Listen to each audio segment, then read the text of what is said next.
তুই দেখেছিস, যখনই আকাশের কথা বলি না কেন সর্ষির গাল লজ্জায় লাল হয়ে যায়। হ্যাঁ, আসলে সর্ষি আকাশকে পছন্দ করে তো তাই। আচ্ছা, সর্ষির সঙ্গে একটু মজা করলে কেমন হয়? মজা?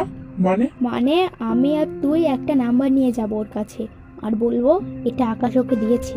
আরে না না বাবা, পরে যখন ও জানতে পারবে তখন সর্ষি খুব কষ্ট পাবে রে। না রে, এমনটা কিছু হবে না। আর যদি ও কষ্ট পেয়েও থাকে তাতে আমাদের কি? সর্ষি, তোর সাথে একটা কথা বলার ছিল। কি কথা বল না। বলবো? তা বলেই দিই, আকাশ তোকে এটা দিতে বললো। এই নে নাম্বারটা।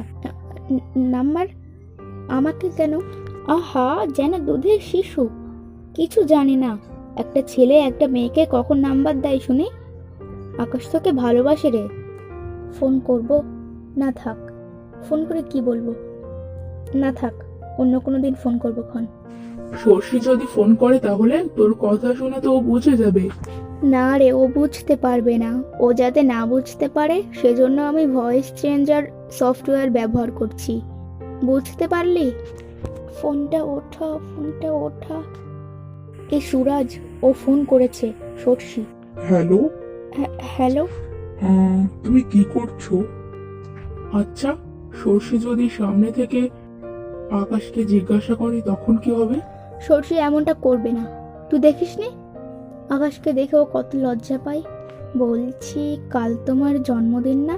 তো আমার থেকে আগে থেকে অনেক অনেক শুভেচ্ছা জন্মদিনের। Happy birthday. Thank you so much. কাল তুমি আমার সাথে সামনাসামনি কথা বলবে তো? হ্যাঁ হ্যাঁ, অবশ্যই, কেন নয়। তুই ওকে মিথ্যে কেন বললি রে? ও যদি কাল আকাশের সাথে সত্যি কথা বলে তখন কি হবে ভেবে দেখেছিস একবার? আরে যা হবে দেখা যাবে, অত চিন্তা করিস না। ও আকাশের সাথে কথা বললে আমাদের কি? হাই আকাশ, তুমি একটু সাইডে এসো তো, তোমার সাথে কিছু কথা আছে। হাই, আজ আমার জন্মদিন। হ্যাপি বার্থডে না বলে শুধু হাই? জন্মদিনের শুভেচ্ছা তো জানিয়ে তো ছিলাম ফোনে। ফোনে? আমার নাম্বার কি তুমি জানো? কোথা থেকে পেলে আমার নাম্বার? হ্যাঁ, মানে এই বিষয়ে কথা বলার আছে, একটু সাইডে এসো না তুমি। দেখো, আমার কাছে অত সময় নেই তোমার জন্য। কেক কাটার সময় হয়ে গেছে। Hello ladies and gentleman, please come here. Hello, এখানে সমস্ত উপস্থিত গার্লস অ্যান্ড বয়েজ সবাইকে আমি আজ আমার গার্লফ্রেন্ডের সাথে আলাপ করাতে চাই। নিশ্চয়ই আকাশ এখন আমার কথা বলবে। তো এই হলো আমার গার্লফ্রেন্ড। হ্যাঁ রে, ও যদি ওর গার্লফ্রেন্ড হয় তাহলে আমি কে? সর্ষি, দেখ, আর কাঁদিস না। আসলে আকাশ তো কখনোই তোকে ভালোবাসেনি। মানে তোরাই তো আমায় বললি আকাশ আমায় ভালোবাসে। হ্যাঁ, মানে বলেছিলাম, কিন্তু ওটা সত্যি না। আমরা শুধু একটু তোর সাথে মজা করছিলাম, তুই এটাকে সিরিয়াসলি নিয়ে নিলি। এমনটা কিছু না, আকাশ তোকে ভালো ভালোবাসে না, ভুলে যাওয়ার কথা। মজা, একটু মজা। তোরা আমার ফ্রেন্ড হয়ে আমায় কাঁদালি, এমনটা করতে পারলি তোরা? পেয়েছিস, তোরা একটু মজা পেয়েছিস? একটু মজার জন্য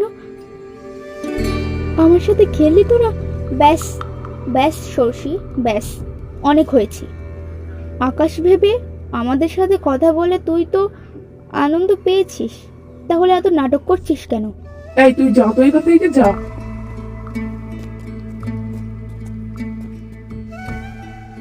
শশী, সরি, আমায় ক্ষমা করে দে রে।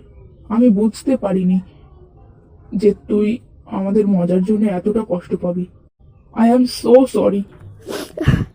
চল ঠিক আছে, কোনো ব্যাপার না, তুই পার্টিতে যা। তুইও চল। তুই যা, আমি একটু পরে চলে যাব। আচ্ছা, আই তবে।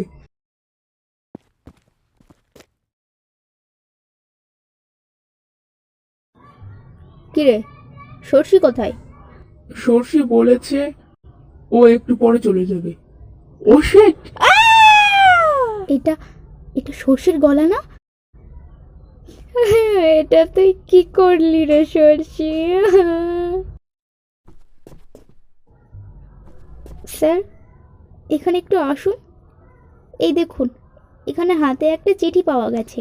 আমার মৃত্যুর জন্য কেউ দায়ী নয়। আমার মৃত্যুর জন্য দায়ী তো শুধুই আমার এই অবুঝ মন।